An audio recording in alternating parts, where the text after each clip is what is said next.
traditional pharmaceuticals industry is sharply falling.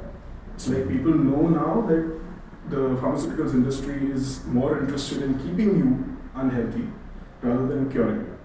And that is how they're going to make their long-term revenues. But there is a growing interest in alternative therapies, wellness, as in looking at the human being as a whole rather than just treating a symptom.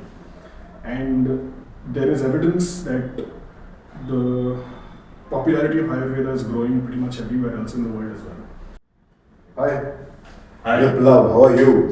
Not too bad, thank you. How are you, sir? Great, I'm good. Wonderful. It's so nice to come to your place. It's Very a lovely welcome, very welcome. place you have. And, been looking forward to catch up with you for some time. Because you do a lot of things. So, what do you do basically? And what is it called?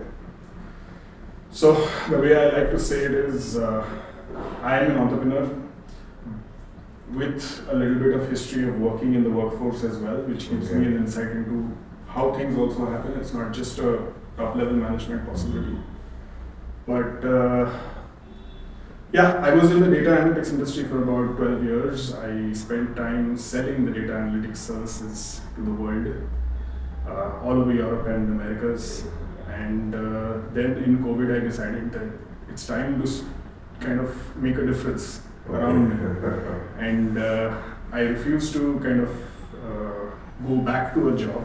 So I said, okay, how do I make a difference in the communities that I live in the people that are around me, and in general for people around the world. Okay. And there are 6 themes on which I found a lot of evidence, which are food, exercise, money, which is finances, sex, and sleep. And the 6th one is spirituality, which you really can't do much about because that is such an individual topic. But these 5 are essential for most human beings to be happy or just be satisfied with their lives. And I went and said, okay, each of these has a business in them, I'm pretty sure. So can we do something that kind of also ties the 5 aspects together? And that is where we started Kalari. Kalari is basically the place where Kalari Payattu, the Kerala martial art, is practiced. It's sort of like a gym, but the concept of a Kalari, the way we want to see it is the exact opposite of a gym. In the sense that you go to the gym, you go stress your muscles out or your cardiovascular system out, or you're challenging your body. You come here to recover. So not only do we have Ayurvedic therapies, we also want to include cryotherapy. We are looking into biomechanics, which is a very important part of how your body moves. We are looking at maybe even hyperbaric oxygen in some time. And also there is a trend right now about, and lots of people are saying that the testosterone levels in men are falling, the estrogen levels in women are falling. There is a lot of hormonal issues. So there is an... Why is it so? Is it because of change of lifestyle? Interesting. The sharpest drop in natural hormones of human beings has started since the year 2000. 2000? And that coincides That's with about 24 years. That's right. It's become half. So your natural levels should be around somewhere 600. Okay. Currently, the average levels are 350, 300. That's really bad. And yeah, and It's alarming. I didn't know that. the year 2000 also coincides with, very incidentally, the internet becoming extremely popular everywhere. Yeah. That kind of... Y2K and whatever. That's right. And so one can speculate that it was because of easy availability of explicit material, or it is just, people are spending far too much time sitting in one place and not exercising, or you have no reason to kind of socially interact with other people. So all of these could be contributing to it. There's multiple studies that are currently being run around the world. So, My goodness. And now there are clinics that specialize in optimizing your body, an individual.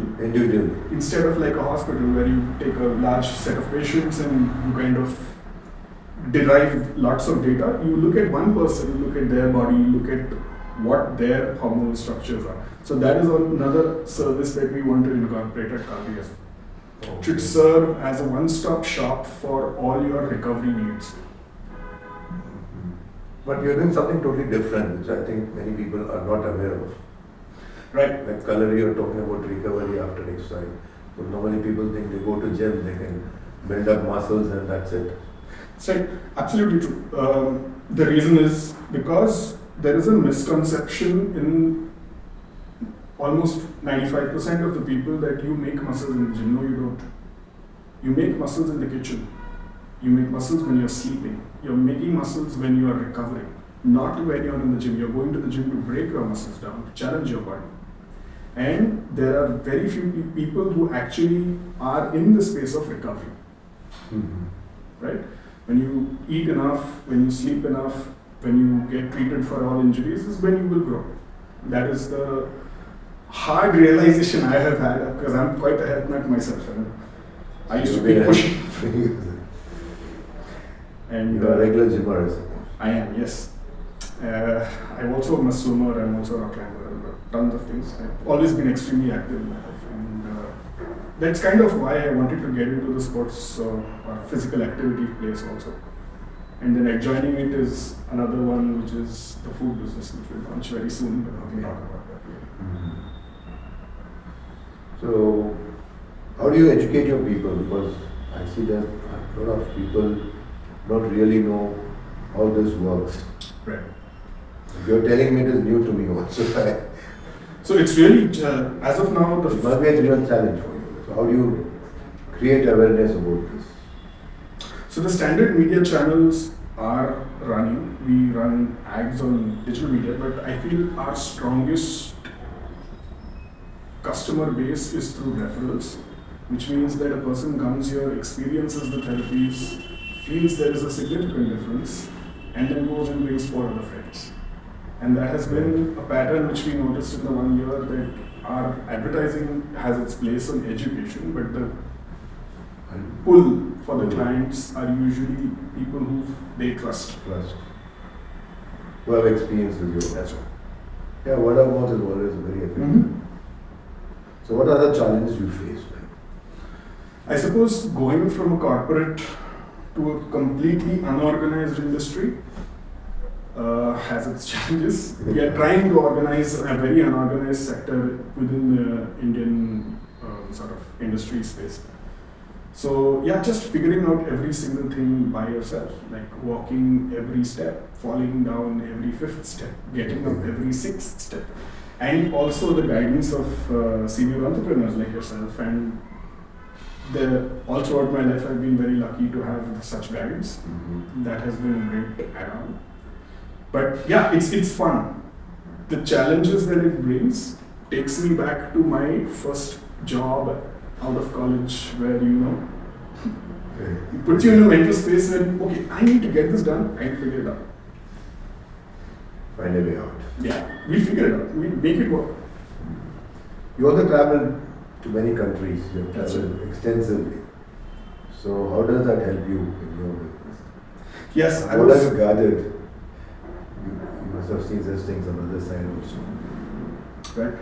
So yeah, I was very lucky because I was doing a sales job. I used to go to clients' locations and pitch, and that kind of let me. I got exposure to multiple cultures, and the one thing that I realized post-COVID is the trust in the traditional pharmaceuticals industry is sharply falling. It's like people know now that the pharmaceuticals industry is more interested in keeping you unhealthy rather than curing you. And that is how they're going to make their long-term revenues. But there is a growing interest in alternative therapies, wellness, as in looking at the human being as a whole rather than just treating a symptom. And there is evidence that the popularity of Ayurveda is growing pretty much everywhere else in the world as well. So yeah, it kind of felt like a right juxtaposition of a lot of things. where starting something with Ayurveda, but also expanding it into the other the other offerings that we spoke of. Yeah. And eventually, the 5 aspects we spoke of right in the beginning will come together. That is the vision. Yeah, when these 5 things come together, it makes you more healthier. Physically and mentally. Yeah, mentally and physically. And also makes you satisfied and happy. The idea was to kind of how do you optimize, right? The question, I think my driving force in life has always been curiosity. It's like, what else is there to learn? What more can I learn? Okay. And so when you look at your body and you say, okay, what is there to learn?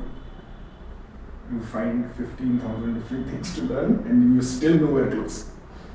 And that is what I did. I basically went around looking for how do I optimize whatever I'm doing in my body. Tried multiple things, broke some things, put them back together in a very shabby shape. That's how you learn. And eventually, I suppose you just have to trust your long-term vision and say that, yes, this is going to happen. But consistency has to be there. That is one of perhaps the most important thing I have learned over this journey is consistency. It's the one thing that you have to, consistency in your mindset, in your habits, in your vision. You just need to keep that. And when did you start? How many years have you been in this?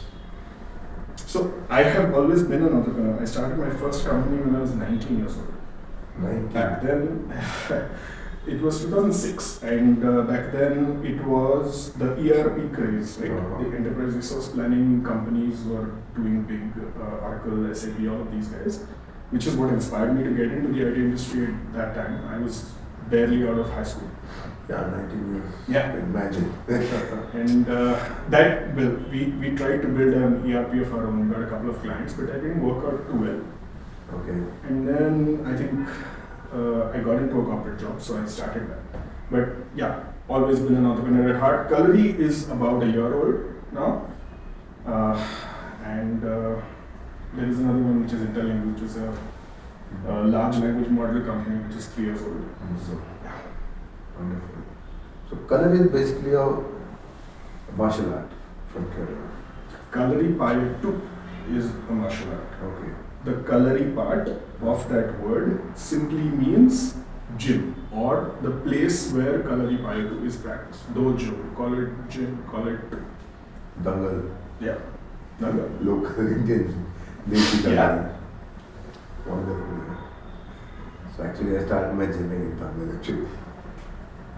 Good. I always tell people to start But exercising. there is no floor, there is all red soil. Yes, Red mud. yes. I prefer barefoot running, barefoot working out. It's just very healthy because your shoes will restrict your toes and make your posture unstable. So how do you look at yourself going forward 5 years, 10 years? Yeah. So there are 2 or 3 different things that we are planning in the next year itself. Firstly, we will expand to about 5 centers in this city. Second, we also want to start a training academy for people who want to be therapists or therapists who are already trained but need to refine their skills in some way. And the third one is to launch a product line. But yeah, a combination of these 3 in the next 5 years, we see ourselves perhaps establishing centers all across the world. And the other way to do this is to use the model that Uber has done, right? You don't own any of the centers, but you take care of the marketing and bringing the customers to the centers. And that is, I think, a more viable model for us. So we'll probably go that way. So we won't own any more centers, but we will ask people to register with us or franchise with us. And then we'll take care of the marketing, like getting the customers to theirs. And then we'll also kind of set standards by which the centers need to abide. Yeah, that's a good strategy actually. It's learning from people who've done it before. Yeah, they've done it, a lot of them. Like you see this whole yo-yo, yo-yo and CCD. So interestingly, McDonald's does own property. I think they have the largest asset that McDonald's has on their balance sheets is actually property. Okay. That's my understanding. But the example was probably Oyo rooms is good. Maybe Uber, Airbnb, all of these marketplaces. And McDonald's also came to India in 2000, I think. Right? Yeah, around that time. So it was my objective to also kind of reverse the damage that we have done to ourselves through junk food, through sedentary lifestyles, through drugs, which are pharmaceutical grade drugs or recreational ones. Just kind of get back to where we were, and all of these will help us. It's most highly needed at this point of time. Like, we have changed so much. We have all this lifestyle, the way we work these days, and it's very much needed because people are caught up in their own web. That's right, and it's like quite figuratively the internet web. The human contact is gone. The emotional intelligence of people just to be able to understand the person in front of you is gone. I feel, we really do need to change. I see a lot of my batchmates, like people who went to school and college with me, now are looking significantly older than what they should be looking because they have high levels of stress, they don't have proper nutrition, they don't exercise, whatever.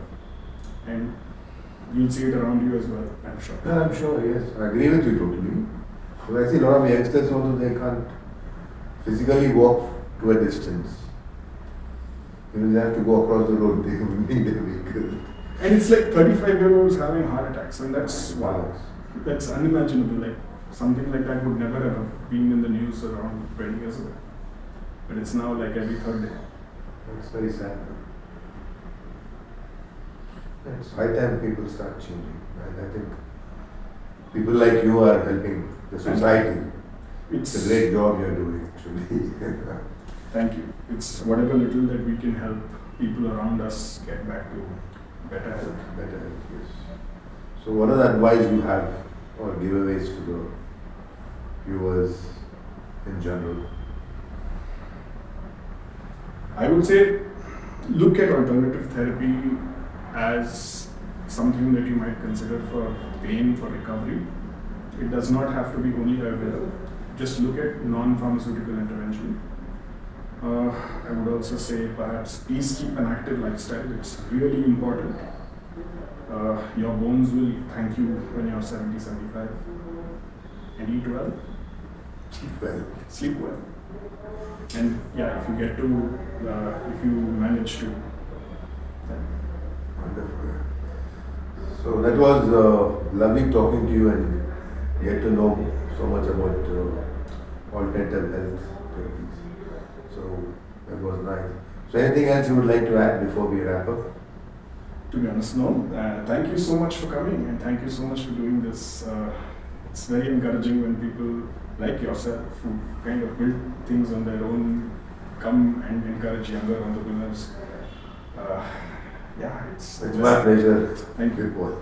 Viplove, thank you so much and all the best. God bless you. You're doing a wonderful job. Keep doing it. Please do like, subscribe and watch.